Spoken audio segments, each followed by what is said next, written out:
Assalamu alaikum warahmatullahi wabarakatuh. Alhamdulillah. Kwanza tunamshukuru Mwenyezi Mungu na tunamtakia rehema na amani zimfikie kiongozi wa umma huu ambaye sio mwingine ila ni Bwana Mtume Muhammad sallallahu alaihi wasallam, kuja hapa kwa mayatima kuwapatia juzu amma waweze kuendelea katika kusoma. Mashaallah. Tuko hapa Good Hope Markaz Banatir, iko katika Kariobangi South. Wale ambao wanatembea katika hizi sehemu wanajua kuna watoto wengi mno, zaidi ya 100 na kitu. Mashaallah. Na sehemu ambayo mashaallah tukipata nusra kutoka kwa Waislamu huwa tunakuja tunapatiana. Kwa mfano kuna huyu dada yetu kutoka Oman ambaye alitupatia hizi alitupatia unga na akatupatia na mchele, tumepata kuweza kuwagaia hawa. Mashaallah waweze. Bismillahirrahmanirrahim. Assalamu alaykum wa rahmatullahi wa barakatuh. Alhamdulillahi rabbil alamin.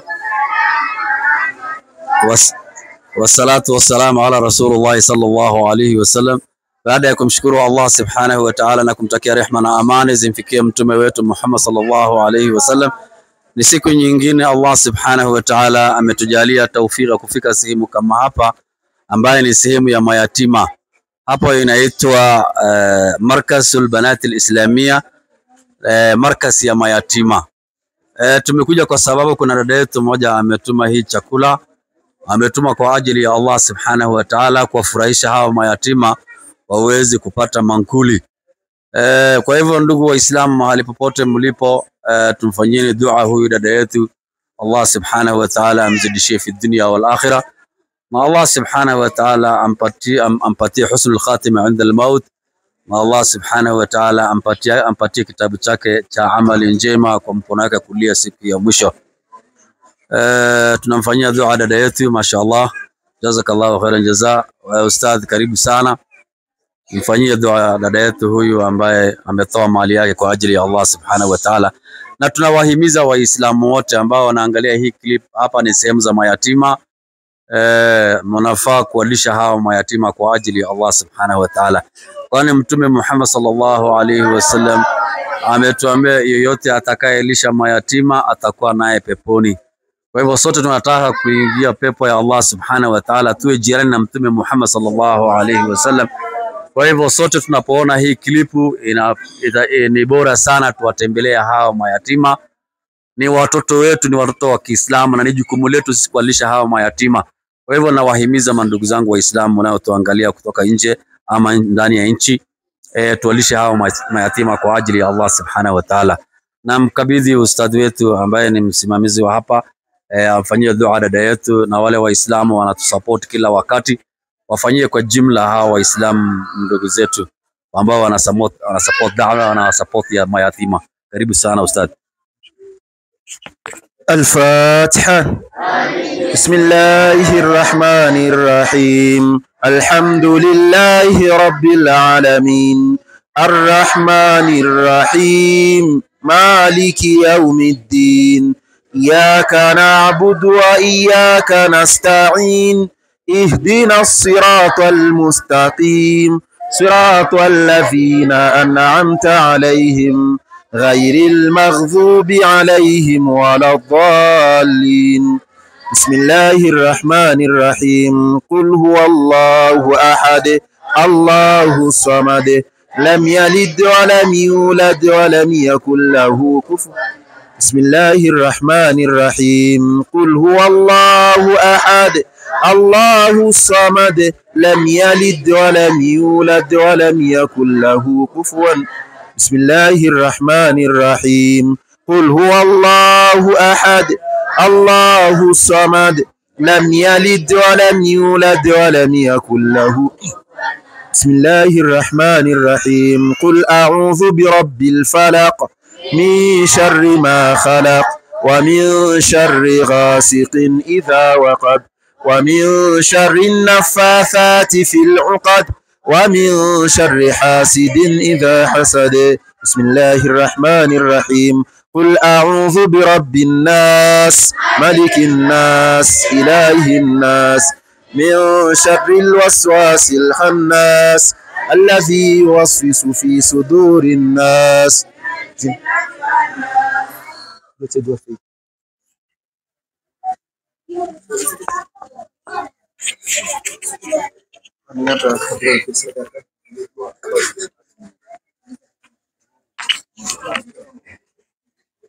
Bismillah wassalatu wassalamu ala rasulillahi sallallahu alayhi wasallam.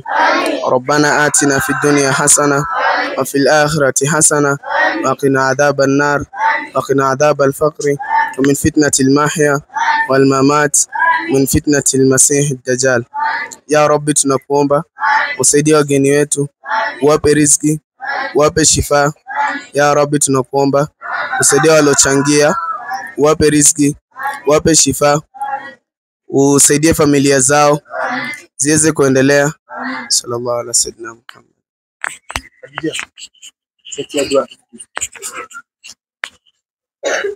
Allahumma anta salam wa minka salam, tabarakta ya dhal jalali wal ikram. Rabbana atina fid dunya hasana wa fil akhirati hasana wa qina adhaban nar. Ya Allah, tunakuomba uweze kusaidia wageni wetu, wape riziki, wape shifa, waepushe misukosuko, wape maisha marefu. Sallallahu Wa qul bifadli subhana rabbika rabbil izzati amma yasifun wassalamun ala al-mursalin walhamdulillahi rabbil alamin. Alafu watoto, kuna ndugu yetu alikuwa anatoanga chakula hapa na ako na maradhi, na siku hizi hata kutoa ile chakula imekuwa ngumu kwake. Allah subhanahu wa ta'ala ampatie afya na amuondolee ile matatizo ako nayo. Anaitwa Shuaib Ahmed Ali, na tumeleta chakula aliyotoa mara nyingi sana hapa, na Allah subhanahu wa ta'ala ampatie shifa na amuondolee yale matatizo ako nayo. Kwa hivyo tumfanyie fataha moja, Allah subhanahu wa ta'ala atakubali hii dua tunamfanyia. Allah subhanahu wa ta'ala atakubali dua yetu. Allah subhanahu wa ta'ala ampatie shifa na amuondolee ile msukosuko ako nayo. فاتح. بسم الله الرحمن الرحيم. الحمد لله رب العالمين الرحمن الرحيم مالك يوم الدين إياك نعبد وإياك نستعين اهدنا الصراط المستقيم صراط الذين أنعمت عليهم غير المغضوب عليهم ولا الضالين آمين. ما شاء الله. جزاك الله خير الجزاء. باقي سلامة. Wakati mwingine. Assalamu alaikum wa rahmatullahi wa barakatuh. Baada ya kumshukuru Allah subhanahu wa ta'ala na kumtakia rehema na amani nabii wa umma, si mwingine bali ni Mtume Muhammad sallallahu alaihi wasallam. Rehema na baraka kutoka kwa Allah imfikie yeye na nyumba yake na sisi ambao tumemfuata mtume hadi siku ya mwisho. Ni siku ingine tena tukiwa katika hizi viwanja vya Nairobi, hapa ni Jacaranda Ground, na tumekuja hapa kwa sababu tunakuja tunaongea maneno ya Mwenyezi Mungu na tukaweza kufikisha ujumbe kwa Mwenyezi Mungu kwa viumbe za Allah Subhanahu wa Ta'ala, kwa sababu sisi zote ni umati Muhammad sallallahu alaihi wasallam mpaka siku ambayo itafika ni siku ambayo ni ya hesabu. Kwa hivyo kwa majina mimi naitwa Hassan Karioki na mimi niko na kakangu hapa, ndugu yangu katika ubinadamu. Sijui anaitwa nani, atatueleza alafu atuambie na mapya gani ama maswali gani angetaka kuuliza Waislamu, kwa sababu wanakuwa na maswali mengi sana wanataka kujua kutoka kwa Waislamu. Kwa jina unaitwa nani kaka? Majina naitwa Martin. Martin. Yeah. Asante sana Martin. Mimi ni Muislamu, sijui wewe, unajua kuna wengine wana dini na wengine hawana. Sasa sijui na wewe nani? Ni Mkristo. Wewe ni Mkristo, asante sana. Ni lipi ambayo ungetaka kujua kutokana na Waislamu? Na maswali matatu. Matatu. Hata ukiongeza ingine iwe hata kama 5 6 haina wasiwasi. Swali la kwanza ni gani? La kwanza ni naam. Katika Ukristo tunaamini kuwa Mungu ndio aliyetoa watu waandike Biblia. Sasa swali langu ni Nani aliyeandika Qurani? Okay. Swali lake iko sawa. Anauliza hivi, yeye kama Mkristo anajua Mungu alitoa watu waandike Biblia.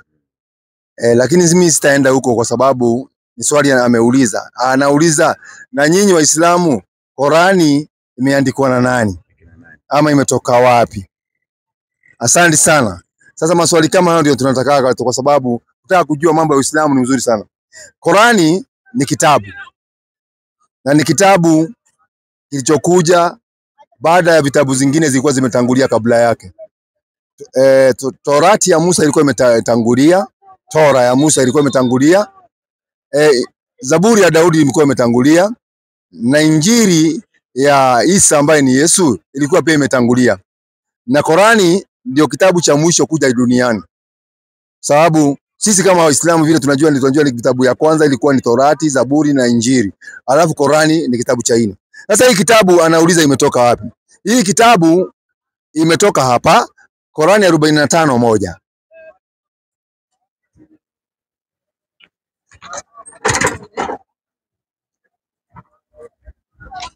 Oh, 45:1 mwalimu wangu.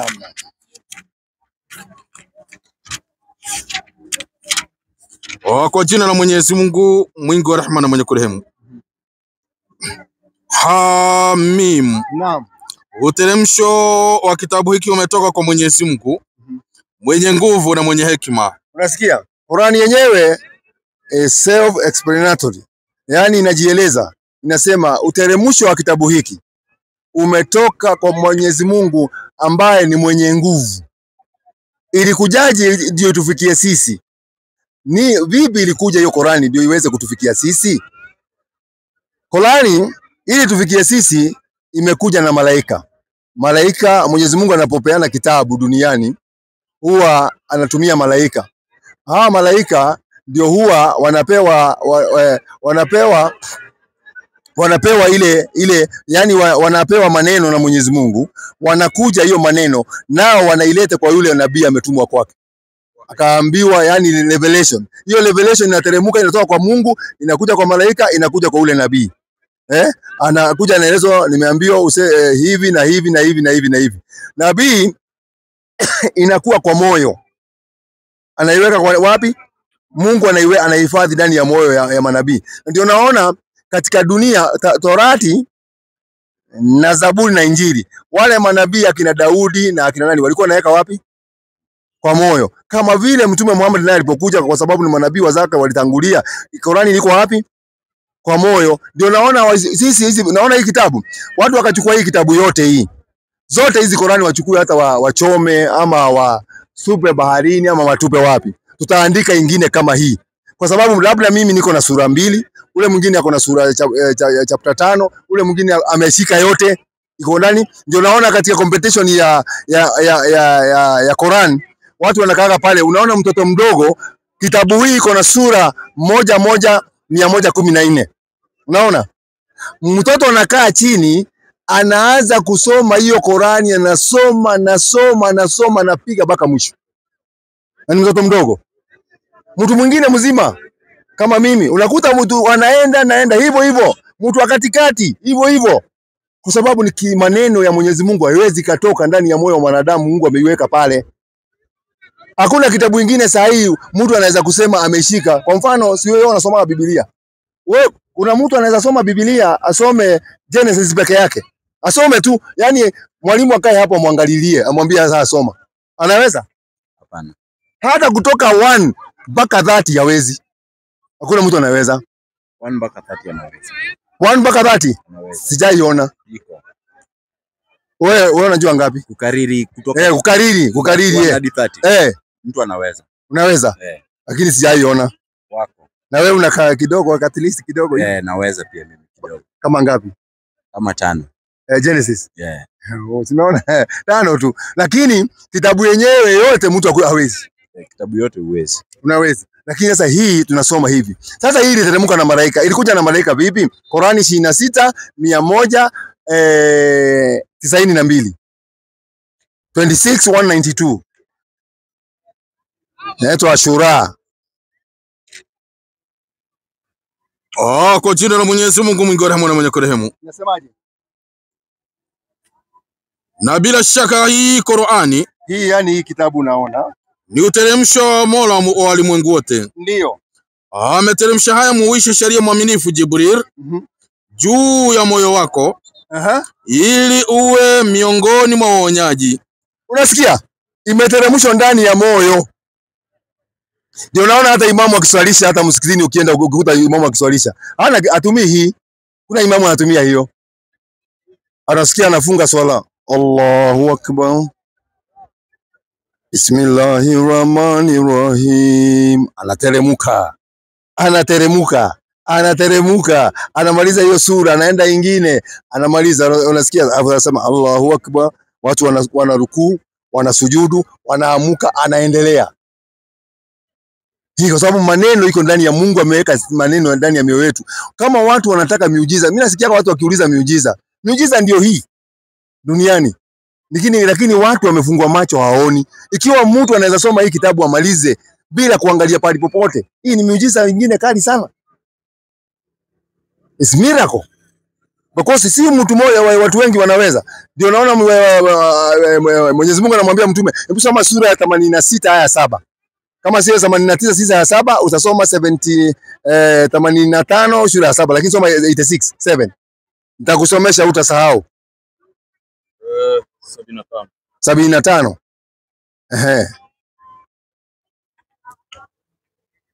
Anasema Mwenyezi Mungu mtukufu.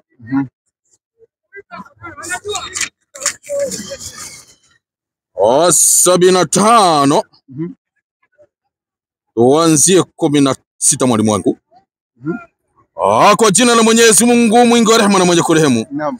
Usiutikise ulimi wako kwa kufanyia haraka wahi unapoteremka. Wewe sikiliza tu, usiseme kitu. Naam. Na kwa hakika ni juu yetu kukusanya na kusomesha, kukusanyia na kukusomesha. Wakati tunapokusomea, wakati unafuata kusomwa kwake, kisha ni juu yetu kubainisha, yani kukubainishia.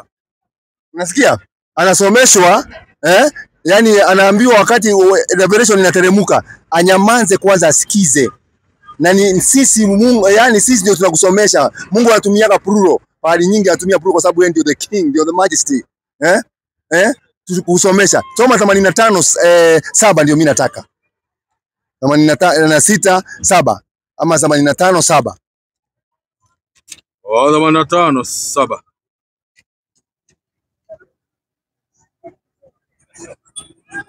No, sisa mani 85 ama enda 86 7. 86 7. Yes. 95 7. Iko hapa, nitaiona tu hapa. Hebu nifungulie nitakwambia ni gani. 85 7 ndio hiyo. Ngoja kidogo. Angalilie. Takusomesha wala hutasahau. Inaite ngapi? 85. Haya, tuende 86. Tuende 86.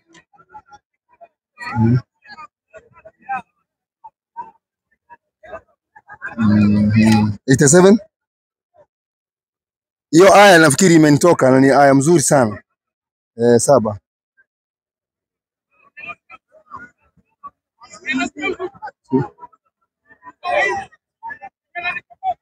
Ndio hii 6. Sura Allah. Ita what? 87 87. Kwa jina la Mwenyezi Mungu mwingi wa rehema na mwenye kurehemu. Tutakusomesha. Tutakusomea wala hutasahau. Unasikia? Mtume Muhammad anaambiwa tutakusomesha wala hakuna kusahau. Ndio unaona sio Uislamu tusahau. Tukishasomeshwa hii kitabu kusahau ni ngumu sana. Sababu iko ndani ya moyo wetu. Sio kama sasa yenyu ukisomeshwa hata unasahau. Lakini yetu iko katika moyo. Ndio unaona hata mtoto mdogo akisomeshwa anaishika. Hivyo ndivyo Qur'ani imeteremka. Sasa zamani ilikuwa inaandikwa kwa ngozi, ikaandikwa kwa miti, vitu kama hizo, ama ubao hivyo namna hiyo. Lakini kwa teknology imeenda, sasa ndio imewekwa kwa nini? Imewekwa. Sasa hii ndio original, kuja naye. kwa sababu vitabu vyote Torati, Zaburi na Injili na Korani zimekuja na the original language ambayo nabii alikuwa anaongea. Zikuja with the original language. Ndio naona hapa tumeweka original, ndio ukishinda neno mkitarifiana hapa kwa tafsiri wa Kiswahili unarudi to the original copy yake. Ile ilikuja naye. Lakini haujanijibu swali langu. Naam. Kwa Biblia, there are some books in the Bible zenye hazijakuwa concluded in the Bible. But they are part of the Bible. Ziko around 7 ama 8. But haziko kwa Bible hapa. Naam. Sasa hizo 8 zenye ziko nje haziko kwa Bible juu haziko, the people who wrote them were not inspired by God. Ndio. Wenye umesema Quran imetoka kwa Mungu. Tena waandishi wake ni malaika. The same 80:11. The same books pia zimetoka kwa Mungu. Hizo 8 zenye ziko kwa Biblia. Tutaangalia. Ngoja tumalize hii kwanza. Moja tu, andiko moja. Kwa jina la Mwenyezi Mungu mwingi wa rehema na mwenye kurehemu. Sivyo? Hakika Qur'ani hii ni nasaha, yani mawaidha. Basi kila apendaye atawaidhika, asiyetakabasi muachilie mbali. Mawaidha haya yanatoka katika kurasa zilizoheshimiwa, zilizotukuzwa, zilizotakaswa, zilizomo mikononi mwa malaika waandishi wa Mwenyezi Mungu. Pia waandishi wa Qur'ani kutoka kwa Mungu ni malaika wenyewe. Nasikia hapo tumeelewana kabisa. Hapo tumemaliza. Hiyo funga kabisa sasa. Tukuje sasa kwa hii yako sasa. Hebu nieleze kwa hii yako kidogo. Nasema hizo the 8 books zenye ziko kwa Bible. Sisa habari. Karibu sana. Sikuja uliza swali moja, 2, 3 uweze kujua. Bado. Nasema hizo the 8 books zenye ziko kwa Bible. Ni Mungu pia ndo alikuwa anapeana hizo maneno. Lakini hakuwa, those who wrote them were not inspired by God. But hizo vitu zote zimeandikwa hapo ni about God. Quran the same thing umesema ni from God, si ndio? But sasa hii who are the writers? Mimi nataka aliziandika kwa hii paper sasa. Sasa mimi sijui hii hapa, sijui. Labda uniambie kwa sababu hii kitabu yangu nimesema kabisa. Quran kwanza is a copy from the Bible. How? Qur'an imeandikwa na Kiarabic, ikatafsiriwa na Kiswahili. Sasa kama ni copy of the Bible, basi Bible ilikuwa supposed iwe na Kiarabu, alafu iwe the words kwanza hizo the books of Moses. Ngoja kidogo. Watu wale taratibu. Ngoja kidogo. Nauliza hivi. Biblia Torah ilipewa nani? Musa. Injili ilipewa nani? Muhammad. Yesu. Zaburi ilipewa nani? David. Na hii Biblia ilipewa nani? Biblia sisi. Si ni sisi tulipewa. Nani mwandishi wa hii kitabu ni nani? The inspired people. Ni nani? Walikuwa wengi sana. Walikuwa wengi, hakuna. Walipewa authority na nani? Na Mungu. Kwa katika andiko gani? Kuandiko aje? Katika andiko gani? Wapi wameauthorisiwa maandike hii kitabu? Inasema that the writers of the Bible were inspired by God. Kwanza jina Bible, hata tusiende mbali kwanza. Jina yenyewe Bible ilitoka wapi? Hiyo ni Hebrew, it is a Hebrew. It's not a Hebrew book. Hiyo ni jina Bible is not a Hebrew. Biblos is a Greek word. Sasa inakuwaje wa Greek na ni mapagani waandike kitabu cha Mungu? Musa kuwa a Greek, Musa was a Hebrew. Kama alikuwa Hebrew, David was not a Greek. Ndio mimi nasema hivi, na ilikuwa kuwaje wa Greek wakakuwa ndio wameandika hii kitabu? Hiyo ndio ilikuwa the language hiyo wakati. Wakati gani? Hiyo the times of wakati ya Musa ilikuwa inaongewa Ibrani, ambayo ni Ibrania, ambayo wazungu walipokuja wakaita Hebrew, lakini ilikuwa inaitwa Ibrania na ndio walikuwa wanaongea Misri. Sasa hii kitabu Musa imepewa kitabu na kitabu cha Ibrani, lugha ya Kiebrani. Sasa hii ya Kigiriki ilitoka wapi? Ndio kitabu iitwe Biblos. Unipati. The language yenye ilikuwa that time wapi? Ilikuwa Greek. Wapi huko? Zamani. Wa Egypt walikuwa wanaongea Kigiriki zamani. Hapana. Greek ndio ilikuwa imetake over. Haikukuwaka. Wakati Musa iko Misri, hakukuwa Wagiriki walikuwa kivyao na Waroma walikuwa walikuwa hajulikani. They were the same. Walikuwa hapo kwa Egypt, the Greek walikuwa inabeba diversity of tribes. Haikuwa inamaanisha ati you are Rome. Sasa wewe ni Roman, utakuwa Roman. Ngoja kidogo. Wataka kuniambia kabila moja ilikuwa imebeba kabila zote? One nation. Ilikuwa imebeba almost. Unajua wakati ya Musa kila nchi ilikuwa inajitawala? Unajua Wagiriki ni walitoka huko wakakuja Middle East. Kuja kutawala, kuteka. Wakiwa na Waroma. Unajua hivyo? Najua hiyo. Najua hiyo. Sasa kabla hawajakuja sikulikuwa na nchi zinaendelea kule. Akina Syrian Empire, Babylonian Empire sikuwa inaendelea. Hazikuwa zinajulikana. Zilikuwa lakini hazikuwa zinajulikana. Hizo zilikuwa remote areas, kama hiyo. Walikuwa wako lakini hawajulikani. Wagiriki walikuwa upande ya Ulaya. Wakiwa na Romans. Ni kweli zilongo. Greek kitu ilifanyika haijulikana ni venye walikuwa na revolve faster. Vitu zao zilikuwa zina revolution yao ilikuwa faster. Hizo zingine by the time zifike huko sijui Assyria Mgiriki ambaye kwa sababu tunaongea kuhusu kitabu hii. Kwa sababu jina inafaa kuwa ni jina ya Kiebrania iko hapa juu. Inafaa kuwa imeandikwa Torah. Torah sio? Kwa sababu unajua kwa nini mimi nasema hivyo? Twende tu taratibu tu. Kwa sababu Musa hakupewa kitabu kinaitwa Numbers. Musa hakupewa kitabu kinaitwa Genesis. Musa hakupewa kitabu kinaitwa Leviticus. Musa alipewa kitabu moja. Ama hakupewa kitabu moja? Torati ndio alipewa, sio? Torati sasa 4:14. 4:14 Malaki. Sasa imebeba ngoja kidogo. Sasa hiyo 5 book. Wasitaka tuone. Kwa sababu Biblia hakuna pahali inataja hizo vitabu. Hizo vitabu zingine ni kuwekwa, zimewekwa na wale waandishi waliandika, lakini sio kitabu ya Musa. Malaki 4:14. Ni 4:14 ama 1:14? 4 mwalimu wangu. Inasema nini? Ikumbukeni Torati ya Musa. Angalia. Manabii wanalifaa Torati ya Musa. Sio vitabu vya Musa. Kumbukeni kitabu ya Musa. Naye Yesu anasemaje kuhusu hiyo the same issue ya kitabu ya Musa? 5:17 kitabu cha Mathayo. Inasema mwalimu wangu. Nasemaje? Msidhani yakuwa alikuja kuitangua Taurati au manabii. Unasikia? Yesu amesema Numbers, amesema Deuteronomy, ama amesema Leviticus, ama amesema nini? Torati. Kwa hivyo kitabu cha Musa kilikuwa kibaki ngapi? Torati. Nimekupata hapa. Sasa hii 5. Hii 5 wanasema ni za Musa. Nani aliandika? Nani aliingiza hapo? Nani huyo?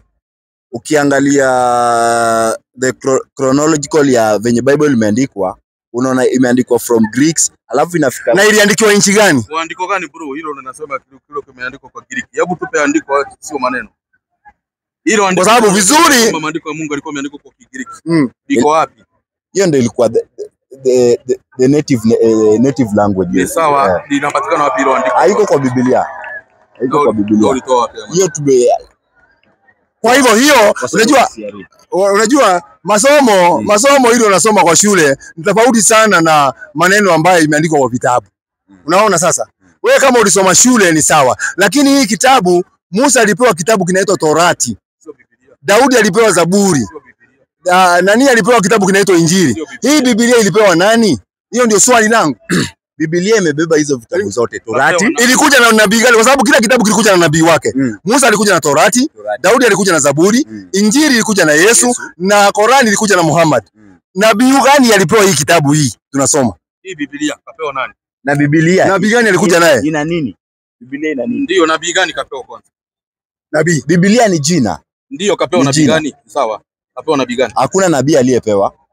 Kwa hivyo ni kitabu tu waliandika mambo yao wakaweka. Imebeba Torati. Imebeba Zaburi. Hakuna Torati kwa hii kitabu. Iko. Hakuna Torati. Ili ujue hakuna Torati, wacha nikupatie kitu moja tu, kwa mtihani kidogo tu. Ujue Torati hapa hakuna. Namuuliza Yesu, Torati iko ama hakuna? Marko 12:26. Torati hakuna? Hii ni maneno watu waliandika tu wakasema ni ya Mungu na watu wakafuata, na sabaka saa hii wanaendelea. Wanasema Torati ya Musa sio hii. Na hakuna, haiko ndani hapa. Soma 12:26. Na kwa habari ya wafu. Angalia. Na kwa habari ya wafu ya kwamba wafufuliwa. Kuna habari ya wafu kufufuliwa. Hamjasoma katika kitabu cha Musa. Sikia maneno ya Yesu. Very simple. Anairudisha. Je, hamukusoma katika kitabu cha Musa?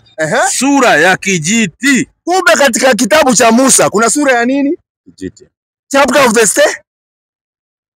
Chapter of the stick. Kwa Kiswahili, kwa Kizungu tukisema. Kumbe katika kitabu cha Musa tunaambiwa kuna sura ya kijiti. Sasa hii kitabu nilikwambia nitolee sura ya kijiti iko wapi? Ambayo tumekumbushwa na Yesu amesema kitabu cha Musa kulikuwa kwa habari ya watu kufufuliwa. Hamukusoma katika kitabu cha Musa katika sura ama chapter of the stick. Ngoja kidogo nijibu hiyo kwanza. Hebu nijibu hiyo. Haya maneno nani ameandika? Ni waandishi wameandika ambao hawajulikani ni akina nani. Nikutolee stake wapi na ni mwanadamu ameandika? Oh. Kwa hivyo wewe umekubaliana ni wanadamu tu waliandika. Si Biblia. Si Biblia. Biblia nina uhakika ni the people who are inspired with. Wapi hawa watu gani hawa? Kwa sababu wengine walikuwa ni waandishi wengine hata si watu ambao wanajulikana. Kama Luka alikuwa mpagani wa Antioch. Marko wako mfuasi wa Yesu. Mathayo aliandika si huyu. Mathayo aliandika sio yeye. Mathayo alikuwa anasomea mtu anamwandikia. Sasa unaona sio yeye, kumbe hata wewe unakubali. Kumbe Mathayo alikuwa anasomea mtu na mtu anamwandikia. Yeye Ayubu si mwandishi. Si unaona hiyo maneno ni mazito sana? Ikiwa wewe mimi ndio mwandishi. Kama mimi naandika sisi tunaandika hii walimu natuona hapa tunaandika vitabu. Tukiandika unaona mtu amesema ni fulani ameandika. Unaona? Lakini sasa siwezi kuambia mtu mwingine ate yeye ananiandikia na mimi ndio naandika. Haiwezekani hiyo. Uko hapo wakiandika. Uko hapo ukiandika. Uko hapo akiandika. Sasa kwa nini uandikie, kwa nini wewe mwenyewe usiandike? Wakati huo Mathayo hakuwa anajua kuandika. Wapi Mathayo kwa Biblia inasema hakuwa anajua kuandika? Hakuwa anajua kuandika. Wapi inasema? Unajua maneno ya kusema unaweza kusema tu mtu hajui. Tax collector.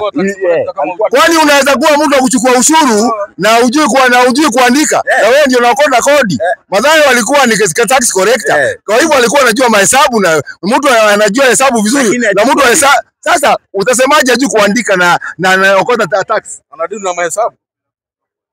Uwezi chukua pesa hivi ya watu na hujui kuandika. Hiyo wakati a few ndo alikuwa anajua kuandika. Sasa Mathayo wapi alikuwa hajui kuandika? Mathayo alikuwa anajua kuandika. Wapi imeandikwa hapo anajua kuandika? Kuna bahari imeandikwa Mathayo hapo anajua kuandika? Biblia iko hapa. Iko hapa. Ndio hii hapa. Iko hapa mjomba. Hebu nitolee baba. Usikonde bwana. Nani mwingine ako na swali tuendeleage? Tuendeleage na huyo. Kuja nani? Mimi najua uko na swali. Kitambo uangalie hapo kuja tuendeleage na huyo kidogo. Karibu tu hapa baba. Fanya tu research, hakuna shida. Kaa tu fanya research yako. Wewe kuja pande. Hata kuna Biblia nyingine mpatie hiyo. Shika. Mpatie hiyo nyingine. English. English iko. Utafutie hiyo English hapo. Tole iko kwa ile mfuko. Ile mfuko ya kamera. Wewe mtafutie tu. Enda upewe ya Kizungu. Mpatie tu iko hapo ya Kiswahili ya Kizungu. Afanye research yake. Waweza kufanya research yake. Kwa majina mimi naitwa Hassan na wewe unaitwaje kakana? Mimi naitwa Riziki. Riziki? Ndio. Wewe ni mtu ambaye una riziki kweli. Jina nzuri hiyo. Kwa hivyo tu watu kukuona hivi tunajua hii ni hela. Mambo kama haya. Sawa. Maswali gani? Wewe ni Muislamu, Mkristo ama huna dini? Mimi ni Mkristo. Asante sana. Una swali yoyote ungetaka kutuuliza sisi Waislamu? Ndio nina swali. Naam. Nilikuwa napita tu kwa mitandao mahali. Naam. Ni kwa TikTok. Nadhani niliona kwa TikTok mahali. Naam. Na nikaona mmeambia mwingine kwamba mitume wote wa zamani na manabii walikuwa Waislamu. Yes, na mkasema mpaka Yesu alikuwa Muislamu. Kabisa. Tena narudia tena billion times, trillion times alikuwa Muislamu. Kwa hivyo Yesu alikuwa Muislamu. Alikuwa Muislamu trillion times. Mimi ningependa tu kujua. Kwani wewe unasema Yesu alikuwa nani? Mimi sisemi alikuwa Muislamu. Kwanza nakataa hilo. Unasema alikuwa nani wewe? Sijasema alikuwa wa dini yoyote. Lakini kwa Uislamu mimi napenda tu work on facts. Si ni kweli? Now, swali yangu ni kwamba ili mimi niwe Muislamu leo nahitaji kufanya nini? Mambo machache tu. Kama? Kwanza ukubali Mungu ni mmoja. Na ukubali Muhammad ni mtume wa Mungu. Na ukubali Yesu ni mtume wa Mungu. Na ukubali Ibrahimu, manabii wote wakubali ni wametumwa na Mungu. Sasa swali yangu ndio hili. Hiyo ndio mnaitanga shahada, si ndio? Naomba shahada ya Yesu. Ya Yesu aje? Yesu mali alisema shahada kama Muislamu. Hata Yesu akatoa shahada. Kwani wakati Muhammad yuko Yesu yuko? Yesu hakuwa. Sasa utazamani kutolea shahada na Yesu hakuwa, kwa Muhammad amekunywa na alikuta Yesu ameshaenda. Kwa hivyo wakati Yesu alikuja Muhammad hakuwako. Hiyo ni fact, si ndio? Hiyo ni kusema ya kwamba wakati wa Kwani Yesu hakuwa anasema Mungu ni mmoja? Alikuwa anasema Mungu ni mmoja, lakini Mungu aliyesema ni mmoja, wewe tukikutolea kwa Biblia Mungu utamkataa. Kwa hivyo Mungu si mmoja. Naomba tusiende kwa maandiko. Ngoja kidogo tumalize hii hapo. Mungu ni mmoja, lakini huyo Mungu mmoja ndio ambaye wewe unamwabudu. Hiyo ndio swali. Tuone kama Yesu Muislamu kama wewe. Huyo Mungu mmoja. Tumalize Uislamu kwanza. Unajua kitu kinaendana na ushahidi. Ushahidi ni kitu muhimu. Uganiuliza nyinyi mnasema Yesu ni Muislamu. Sasa ushahidi mmetoa wapi? Simple. Nikupe ushahidi, alafu nawe utatuambia Yesu ni wa dini gani? Kwa sababu umeshamtoa kwa Uislamu. Sasa wewe utatuambia Qurani 42:13. Hiyo tu, simple tu.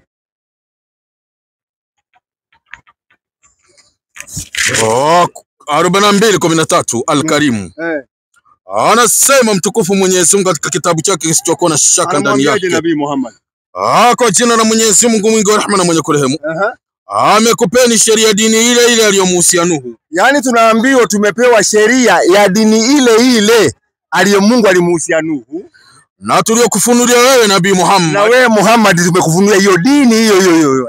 Na tuliowahusia Ibrahimu. Na Ibrahimu. Na Musa. Na Yesu. Na Isa kwamba simamisheni dini wala msifarakiane kwayo. Naam. Unaona sasa?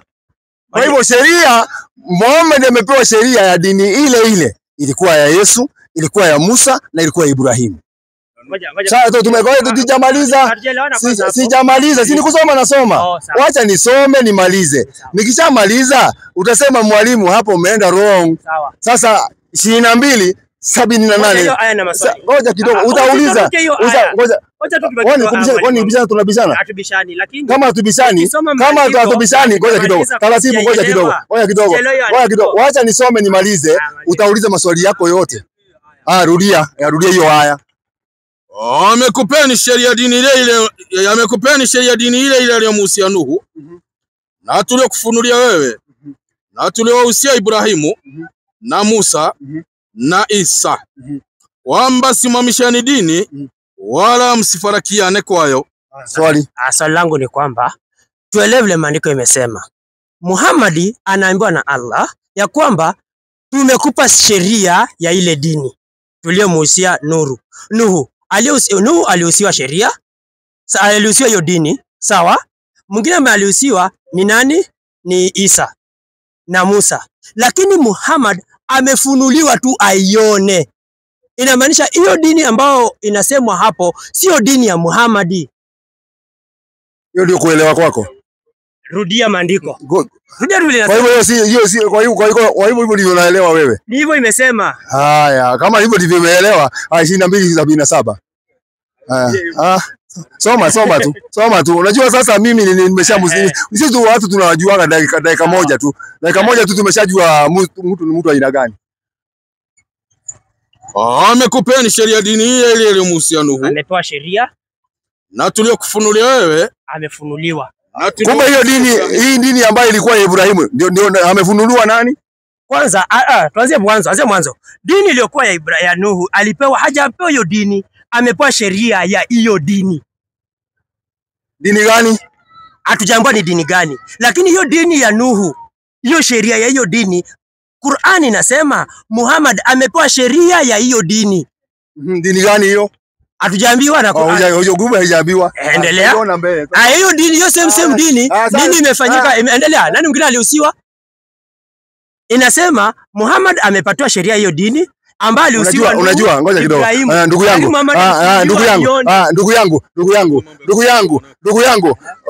yangu. Kwani kufunuliwa ni kufanya nini?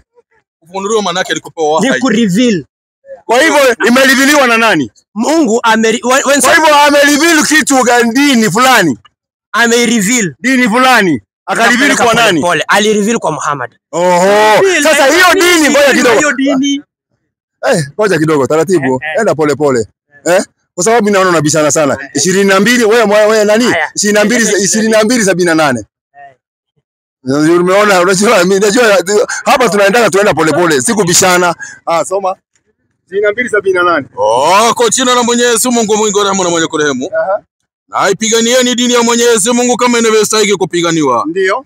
Yeye amekuchagueni muwe umri bora. Ndio. Wala hakuweka juu yenu mambo mazito katika dini. Ndio. Nayo dini hii ni mila ya baba yenu Ibrahimu. Kumbe hii dini hii ya Muhammad ni mila ya baba yenu Ibrahimu. Endelea. Yeye Mwenyezi Mungu alikuiteni Waislamu tangu katika vitabu vya zamani huko. Kumbe aliyetuita Waislamu ni nani?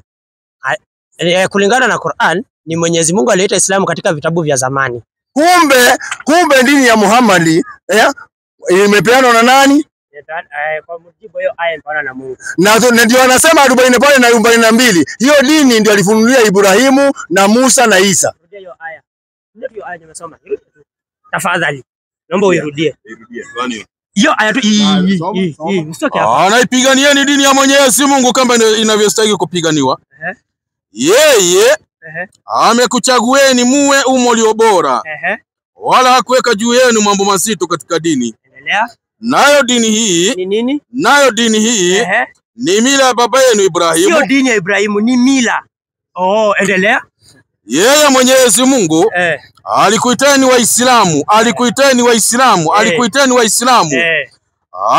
Waislamu tangu katika vitabu vya zamani huko. Haya. Kwa hiyo na katika hii Qur'ani, hiyo tu swali hapo. Na katika Qur'ani hii mmeitwa jina hilo. Sawa.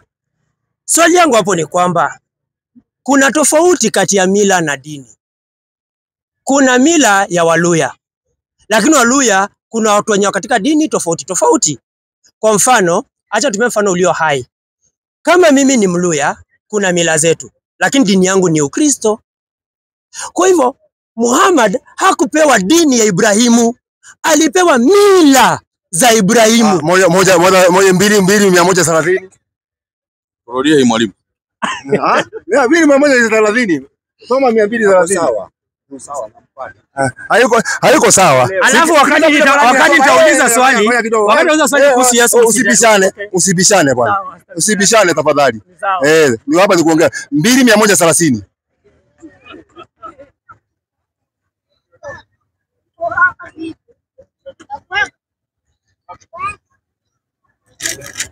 Mbili 130. Inasema kwa jina la Mwenyezi Mungu mwingi wa rehema na mwenye kurehemu. Na nani atajitenga na mila ya Ibrahimu? Ni nani atajitenga na mila ya Ibrahimu? Akaichukia dini hii ya Kiislamu ila isipokuwa naitia nafsi yake katika upumbavu. Kumbe dini ya Ibrahimu ni mila gani? Dini ya Kiislamu ni mila ya nabii, ni mila ya Ibrahimu. Simple tu. Ni mila, si dini. Sasa wewe kama unaelewa hivyo, basi weka hivyo tu. Tulia, ngoja kidogo. Ngoja tulia baba. Tulia baba. Wewe umekataa Yesu si Muislamu, funga hii Qurani.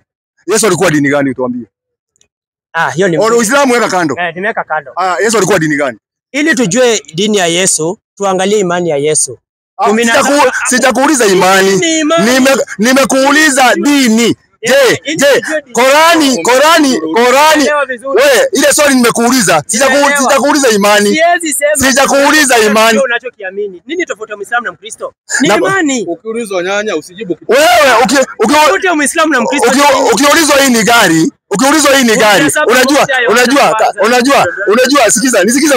Nisikiza baba. Unajua sikuja hapa kubishana.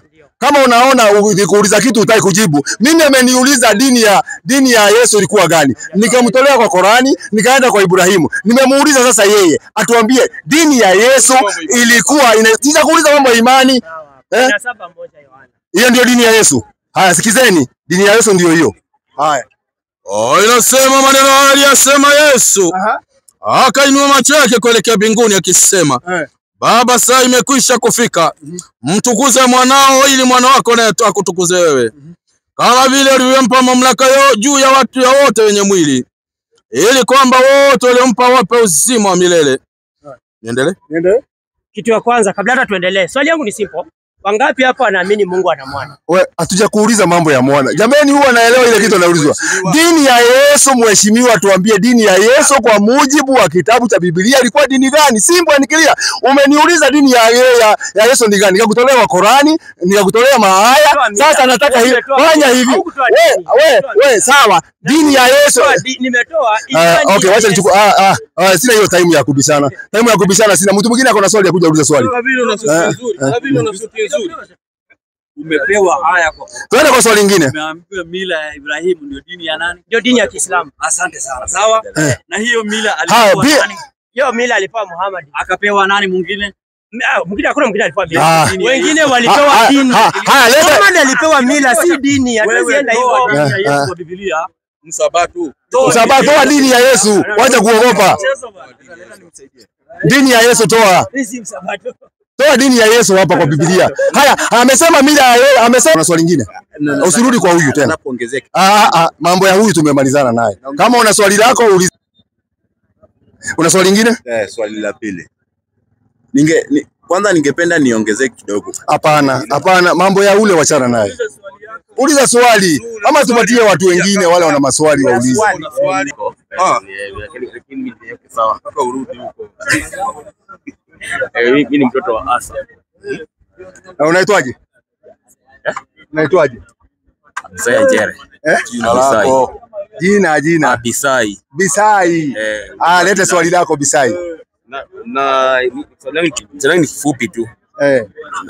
Tunasema kwa huyu Musa baada ya kuambiwa vua viatu vyako mahali hapa takatifu.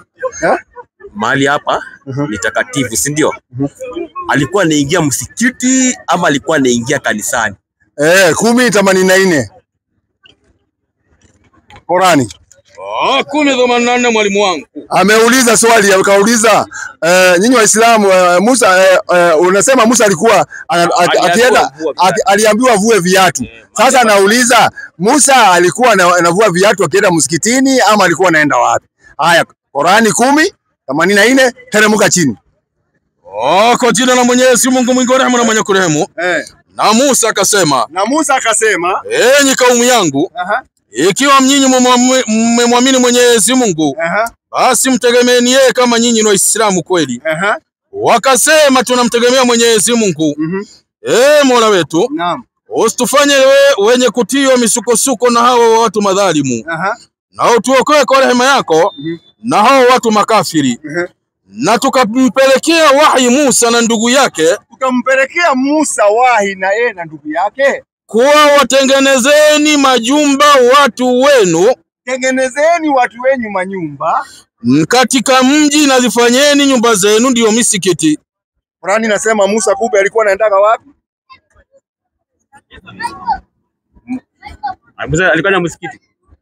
Ndio Qurani imesoma jamani. Nimesoma Qurani. Na tukampelekea wahi Musa na ndugu yake. Revelation Musa. Kuwa watengenezeni majumba watu wenu katika mji. Na zifanyeni nyumba zenu ndiyo misikiti. Hiyo ni Qurani imesema. Sawa. Mimi yangu naiwakia hapo. Na Biblia inasema hata Biblia inasema hivyo hivyo. Hiyo. Ndakuja kesho. Utakuja kesho. Ndakuja kesho. Hata Biblia inasema hivyo. Ilikuwa ni msikiti ama ilikuwa ni kanisa? Tuulize Biblia kabla hujaenda. Tuulize Biblia hapa kabla hujaenda. 15 21 Matendo ya Mitume. Inasema mwalimu wangu. Kwa maana tangu zamani za kale Musa nao watu wahubiriwa mambo yake. Ndio. Katika kila mji husomwa kila Sabato katika masinagogi. Kumbe maneno ya Musa tangu zamani ilikuwa inasomwa nyumba gani? Sinagogi ni nini kweli? Ni msikiti. Mimi sijui, waandishi wa Biblia ndio watatueleza kwa sababu wameandika hapo kamusi nyuma. Neno likikusumbua uangalie nyuma. Ipo angalia nyuma. Unajua unajua kusoma, soma mwenyewe. Namba 4. Sioni. Namba 4 kutoka juu. Soma. Si usome. Mbona unaona haya? Nimeiona. Soma sasa. Unaogopa kusema. Nimeiona lakini nimeiona lakini sasa sio hiyo bwana. Soma. Some. Ndio imeandikwa sinagogi ni Sisome, kwani unaogopa kusoma? Nimesoma. Sisi kusoma. Sasa mbona unaona haya sasa? Wewe unaficha ukweli. Sio msikiti ni nini? Imeandikwa ni sio Waislamu wameandika, ni waandishi wenyu wa Biblia ndio wameandika. Nini imeandikwa sisome? Ndio. Sasa anashindwa kusoma. Imeandikwa, hebu soma mwalimu. Oh, sinagogi. Ni nini? Msikiti wa Wayahudi. Kumbe sinagogi, neno sinagogi ni msikiti ya watu gani? Ya Wayahudi. Ni mimi nimeandika ama ni nyinyi waandishi wenyu wameandika? Ingekuwa ni Waislamu wameandika Biblia ungesema ni sisi. Lakini mpaka nani kwa Bible vizuri hiyo? Mimi swali langu sasa swali lingine. Aje nimalizie hapa kwanza nitakuja kesho. Haya msikiti ni wa Wayahudi. Wayahudi ni kabila si kabila? Sema tu sione haya kaka. Wayahudi. Wayahudi ni kama ni kabila si kabila? Ni kama kabila. Si ate kama kabila, ni kabila. Ni kabila ya Wayahudi. Haya kule Murang'a. Wale wanakaa kule ni watu gani? Wale wanakaa Murang'a. Inajulikana kabila ya huko. Ni watu gani? Inategemea. Haya wale wanakaa Kisumu ni watu gani? Kule ndani mashambani si haya? Huko inategemea. Haki ya Mungu hawa watu leo. Haya kama kuna mwingine ako na swali aulize tu. Kwa majina unaitwa nani? Naitwa Bernard. Bernard. Asante Bernard. Swali gani ungetaka kuuliza Waislamu? Swali ya kwanza. Origin ya Uislamu ilianzia wapi? Origin ya Uislamu, swali lake iko sawa tu. Origin ya Uislamu ilianzia wapi? Qurani 22:78. Hiyo ndio origin ya Uislamu. Unajua watu wanadanganywa sana kule katika historia na ile vitabu inapelekwa kwa shule. Wale wanaandika historia hata si Waislamu wanaandika Muhammad was born in 571 AD. Alafu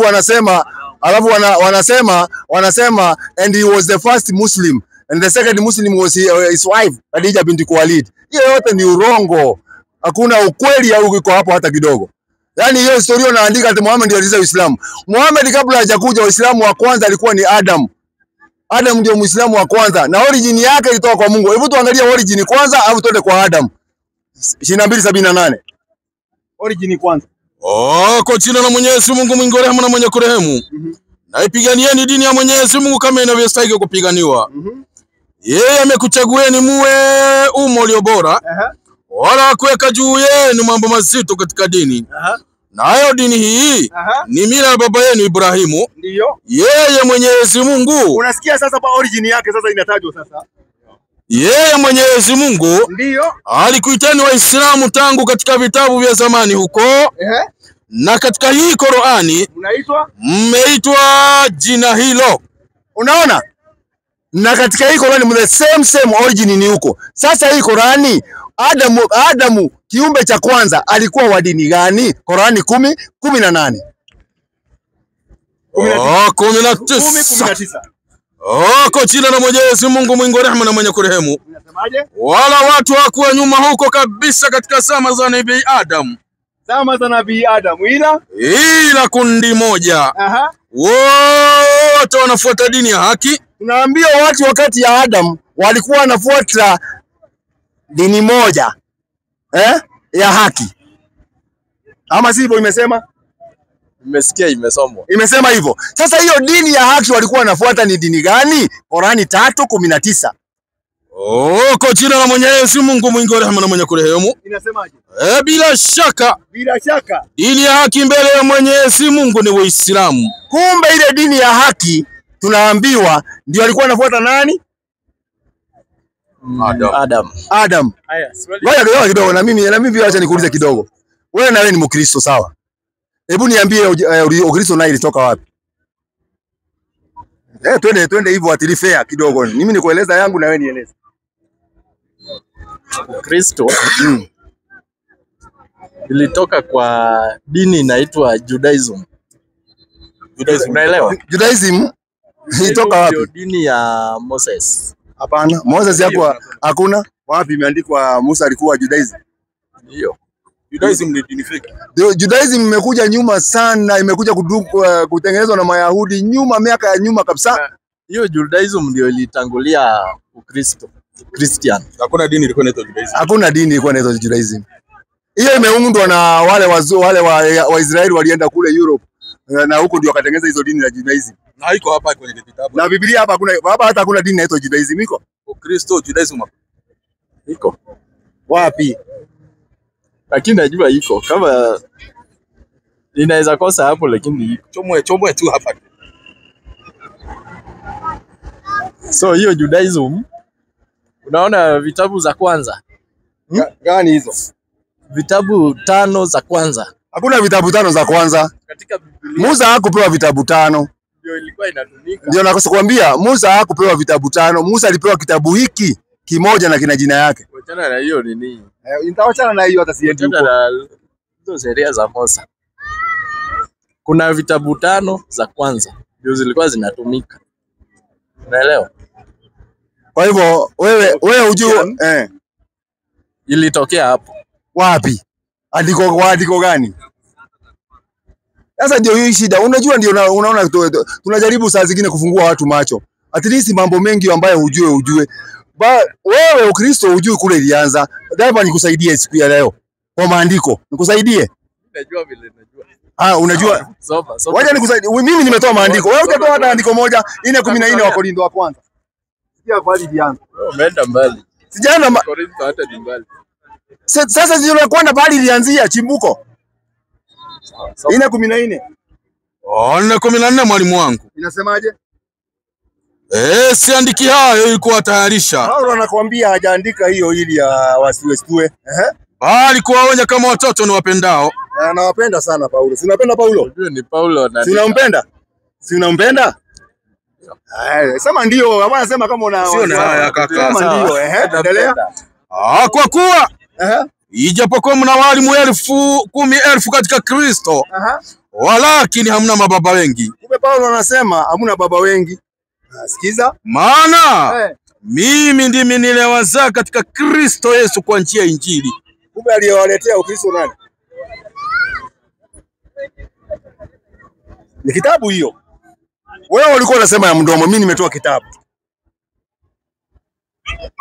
Mimi najua. Aliyewazaa ni nani? Ukristo haikuanza na Paul. Ilianza na nani? Ilianza na Peter. Wapi? Kwa andiko gani?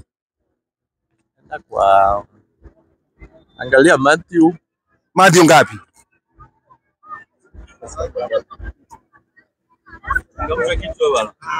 Chemsha bongo bwana. Jameni. Jaribuni sana kufanya. Jaribuni sana kusoma. Mjaribu kusoma vitabu. Usikoje hayo ngojeo. Na ndio unaona mna maandiko inawachenga. Kwa sababu wewe umemtegemea mchungaji tu akusomea andiko. Akishakusomea anafunga kitabu. Anakuimbisha nyimbo, anachukua sadaka. Basi mnaenda home. Umetoka huna kitu. Simoni Petro hakujenga ukula. Watu kusaidie hiyo andiko ulikuwa unataka. Ni 16:18 soma hapo. Inasema nami nakwambia wewe ndiye Petro. Na juu ya mwamba huu nitalijenga kanisa langu. Ndio hiyo. Ndio. Sijenga hoja yako. So kanisa ilianzia hapo. Ilijengwa hiyo kanisa. Kwa mujibu wa Yesu, ili maneno ya Yesu timike, ilijengwa. Yesu alisema atajenga. Alijenga? Si Paul alijenga. Alijenga. Huyu Petro. Huyo ambaye alikuwa anaambiwa na Yesu. Teremka 23. Inasema mwalimu wangu akageuka. Akamwambia, Petro. Nenda nyuma yangu. Shetani. Kumbe Petro ni nani? Wewe unatoroka tena. Umetoroka tena. Kumbe Petro huyo ameitwa na Yesu nani? Hiyo nitasoma vizuri. Anasema hiyo amekataa. Amesema hiyo acha nikasome nyumbani. Bado. Na mimi nakufungua. Angalia, nafanya maindi yako ifunguke kidogo. Ndio uwe na bidii ya kusoma. Alikuwa anapenda sana kukaa uti ndio wana kaita. Okay. Kwa majina tuambie. Naitwa Hassan, mimi wanijua na kuaga hapa kila siku Mimi naitwa Bramwell. Swali gani ungetaka kutuuliza sisi? Mbona hata mtuulizaji maswali zetu za msikiti? Sijasoma Biblia sana lakini naomba tu kufahamu kati ya Biblia na Qur'an in the story of creation. Je, kuna uhusiano ama kuna similarities? Juu mmesema mambo ya Mungu na in the Old Testament ni mambo ya Mungu. Je, Qur'an inatuelezea aje kuhusu creation, the story of creation? Creation yetu si tofautiana tena sana. Nyinyi mambo mengi ya creation hamna habari. Hata Biblia haijawapatia habari. Naomba nijue tu. Tofauti uko mambo tofauti iko kubwa sana. Hii bingu ni ngapi? Hii tunaona hii. Ni hii tu ama kuna nyingine? The story of creation iliumba tu mbingu. Mbingu moja kwa Biblia. Mbingu ni moja tu, hii tu tunaona. Hakuna nyingine. Sema kwamba mambo ambayo mnajua ni madogo. Ndio nataka. Ndio naona sasa hiyo ndio shida. Wacha nianze na Qur'ani kwanza alafu nikuja kwa Biblia nikufundishe. Ninataka leo nikufundishe kitu ambayo hujai fundishwa na mtu. Haya. 21.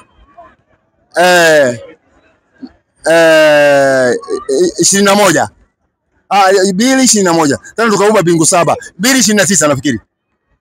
Sura Bakara.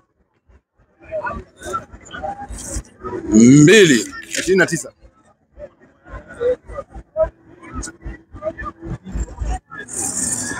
Kwa jina la Mwenyezi Mungu mwingi wa rehema na mwenye kurehemu. Yeye ndiye aliyekuumbieni vyote vilivyomo katika ardhi. Nataka usikize hiyo andiko vizuri sana. Yeye ndiye aliyekuumbieni vyote vilivyomo katika ardhi. Kabla hajakuumbeni. Ili mkute kila kitu tayari. Endelea. Tena akakusudia kuumba bingu. Akakusudia Mungu kuumba bingu na akazifanya bingu 7. Akafanya bingu ngapi? 7. Kwa hivyo Qur'ani inasema bingu zilizoumbwa ni ngapi? 7. Sawa? Yes. Sio hii ya kwanza unaona? Imesema ni ngapi? 7. 7. Na wewe unasema bingu ni ngapi? Aliumba mbingu na nchi. Hii moja peke yake. Kwa hivyo hakuna bingu nyingine. Wewe kidogo taratibu kidogo tu. Sasa wewe ndio ninakwambia mungekuwa mnasoma mungekuwa mnajua. Nyakati wa pili, Nyakati wa kwanza, Nyakati wa pili 6:18. Nataka usikize hiyo andiko. Kitabu ya Nyakati wa pili 6:18. Kwanza tumalize mambo ya bingu kwanza. 6:18. 18. Nyakati wa pili kwenye kuandika. Tuone kama Qur'ani iko right ama Qur'ani iko wrong. Inasema lakini Mungu, nataka usikize vizuri. Lakini Mungu, je, yamkini atakaa na watu duniani? Lakini atakaa na watu duniani. Tazama, nataka usikize vizuri. Tazama. Bingu, tuanze kuhesabu. Bingu na bingu za bingu hazikutoshi. Wewe ni bingu moja ama ni mingi? Mingi. Umeshaisoma hiyo andiko tangu uzaliwe? Hapana. Sasa ndio unaona. Ndio maana nilianza na sijasoma sana Biblia. Naomba ufahamu. Unaona sasa? Bingu na bingu za bingu hazitoshi Mungu. Swali langu lilikuwa the system of creation. Day one. Mko na hizo kwa Qur'ani? Iko katika hadithi zetu, maneno aliyozungumza Mtume imeeleza siku ya kwanza iliumbwa hii. Nitakuletea hiyo, nitakuletea. Haiko kwa ile kitabu kingine ile hadithi. Hapa naomba mkuje nayo mimi mnisomee hiyo. Imepangwa vizuri sana tu. Si niko hapa kila siku. Nitakuletea hiyo system yote vile bingu iliumbwa na nini. Tena hizi bingu unaona siku ya kiyama hizi hakuna. Mnasemaga wewe kikubwa unasemaga unaenda wapi? Mnasemaga mnaenda tu wanaenda mbinguni. Mnaenda mbinguni. Sasa mbinguni huko mnaendaga hakuna bingu siku ya mwisho. Isaia 51:6. Bingu hakuna siku ya mwisho. 51:6 mwalimu wangu. Inasemaje? Inueni macho yenu inueni macho yenu mbinguni. Unaambiwa uinue macho uangalie juu. Mkaitazame nchi chini. Na uangalie hapa duniani. Maana bingu zitatoweka kama moshi. Hizo bingu siku ya mwisho zitatoweka kama nini? Moshi. Kwa hivyo siku ya mwisho hakuna nini? Hakuna mbingu. Hata Qur'ani inasema tu hivyo tu. Qur'ani 21 aya 104. Sikia. Same. Bingu hakuna siku ya mwisho. Sasa unaona kile kiko ni paradise na moto. Nilikuwa niulize swali. Mbona Nimalize hii. Si unaona utaanguka huko uvunjike kiuno kaka. Hata ukisema unaenda mbinguni, anguka hapa, uvunjike bure hapa. Kwa jina la Mwenyezi Mungu mwingi wa rehema na mwenye kurehemu. Siku tutakapozikunja bingu kama mkunjo wa karatasi. Qur'ani nayo inasema, Mungu anasema siku tutazokunja hizi bingu kama karatasi hivi, unashika karatasi hivi unakafanya namna hii. Mungu anaifanya bingu namna hiyo. Inakuwa kuna bingu tena. Ita remain paradise na moto. Only two options ita remain siku ya kiyama. Hizi bingu ardhi hii yote hakutakuwa, hizi magorofa nini zitakuwa zimeisha. Tabaki vitu ngapi? 2 tu, na kiwanja pale tunahukumiwa, wa motoni waende motoni, wa peponi waende wakunywe supu. Okay. Kumaanisha nyinyi mko na vitabu viwili kando na hii. Kuna kitabu cha kama hiyo story haiko hapa. Hiyo story inaitwa hadithi. Sasa mambo ya hiyo ni hadithi. Si mambo hadithi ya mtume, maneno aliyezungumza mtume. Okay. Unajua kuna vitu zingine lazima mtume afafanulie watu. Kwa mfano mtume katika kuifasiri Qur'an ndiye mfasiri mkubwa wa Qur'an. Sasa katika hiyo aya ambayo umeiona ndio ameifasiri zaidi na kuelekeza. Umeelewa vizuri? Okay, ndio ameeleza sasa zimeumba mbingu 7. Zimeumba hivi ndio amefafanua zaidi kwenye hadithi. Lakini pale kwenye aya tumeambiwa ya kwamba Mwenyezi Mungu ameumba mbingu 7, sio? Sasa mtume na yeye kwa sababu ndiye mfasiri mkubwa wa Qur'ani akaja kuelezea kwamba mbingu hizi ziliumbwa siku hii. Naomba mkicha na hiyo maswali yangu yatakuwa. Sawa. Swali la mwisho nani yuko? Unaitwa nani kaka? Naitwa Charles. Swali gani ungetaka kuuliza Waislamu? Niko na swali. Naam. Ni kama mimi ni Mkristo. Naweza nikaoa msichana wa Muislamu? Anauliza kama yeye ni Mkristo anaweza oa msichana Muislamu. Hiyo ndoa kwanza itafungwa na nani? Hebu tueleze wewe. Ni pastor au hiyo ndoa itafungwa na nani? Hebu tuambie. Sasa ndio nataka nijue. Ndio nataka nione wewe ujaribu hapo uangalie ana. Wewe unataka kuoa Muislamu. Ndoa itafungwa na nani? Kuna pale umeona kifaa cha Kiislamu ni? Inawezekana? Inawezekana? Haiwezekani. Sasa ndoa haiwezekani kwa sababu kitabu cha Qur'ani naomba tusome. Nafikiri ni 5 maelezo hata hii ni nzuri sana hii. Soma mwalimu wangu 221. Kitabu cha Qur'ani 221. Kwa jina la Mwenyezi Mungu mwingi wa rehema na mwenye kurehemu. Wala msioe wanawake washirikina mpaka waamini.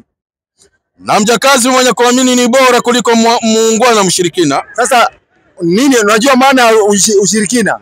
Mshirikina unajua ni nini? Mshirikina ni mtu ambaye utembea na ovyo. Hapana, si mtu anatembea ovyo. Mshirikina ni yule anamshirikisha Mungu. Anasema Mungu ako na mtoto, Mungu wako na ni watatu katika moja, Mungu Baba, Mungu. Huyu ndio anaitwa mshirikina kwa sababu unashirikisha Mungu na kiumbe kingine ambaye Mungu ni wa pekee. Mungu ni wa pekee. Ama Mungu si wa pekee? Mungu ana msaidizi? Ana msaidizi. Ana bibi? Ana bibi. Mungu ana bibi. Ako pekee. Sasa ule mtu ambaye anasema Mungu ni watatu, Mungu Baba, Mungu Mwana, Mungu Roho, huo ndio anaitwa mshirikina. Kwa sababu wewe unamwekelea Mungu kitu ambaye hiyo sifa si yake. Sifa ya Mungu ni alone. Anasema ameumba hii dunia peke yake, hakusaidiwa na mtu. Ana wivu Mwenyezi Mungu. Hilo swali halitajibika vizuri. Tunaenda kwingine. Tunamaliza haya. Wewe ukija kama unataka msichana kwetu, ukuje ukubali Mungu ni mmoja na hana mshirika na hana mtoto, msichana tunakupa. Hebu tuendelee na haya mwalimu. Maliza. Na mjakazi mwenye kuamini ni bora kuliko muungwana mshirikina hata ingawa akakupendezeni. Wala msiwaoze wanaume washirikina wanawake Waislamu. Unasikia? Imekata mpaka uamini. Yani wanaume, yani tusiwaozeshe wanawake wa Kiislamu kwa wanaume washirikina mpaka waamini. Na kama unaoa msichana wa Kiislamu kwa sababu wanakwambia silimu alafu nioe. Sasa na wakati mtakosana, tutarudi kwa dini yako. Usiingie katika Uislamu kwa sababu ya mwanamke. Ukiingia kwa sababu ya mwanamke atakuja, mtagombana muachane. Sasa utarudi kwa dini yako. Sasa usiwe kwa sababu umeona mwanamke. Sasa hii dini mtu anaingia kwa sababu unataka hiyo, unaona ukweli yake. Tusema hata wewe si mnagombana kwa nyumba. Lakini sasa mkigombana si mtaachana. Kwa nini? Saa zingine mnaachana. Wewe sio dada yako, mtaachana. Ndio hivyo baba. Haya, swali lingine iko, tumalizie. Sasa mkiachana, je, utarudi katika dini yako ya mwanzo? Utakili. Sasa ndio shida hiyo sasa. Warumi 9. Alafu sasa jambo la pili, wewe unasema Yesu ni Mungu. 9. Yesu unasema Yesu. Wewe unasema Yesu ni Mungu. Warumi 10:9. Wewe unasema Yesu ni Mungu kwanza wewe. Tunasema Yesu ni mwana wa Mungu. Hata yule amekujibia, umekujibu. Amekwambia Yesu si Mungu. Ndio shida hiyo. Sasa kama ule tunaona kama ule anafanya research yake ameshajua. Wewe unasema Yesu Mungu, huyu anakwambia Yesu si Mungu. Huyu sasa ameanza kujua mambo mengi. Ni wewe tu mbaki. Kesho. Karibu katika kesho jioni tuko. Kesho tuko jioni. Kesho jioni. Hapana time. Watu tukasali. Kesho tuko hapa tu. Asalamu alaykum warahmatullahi wabarakatuh.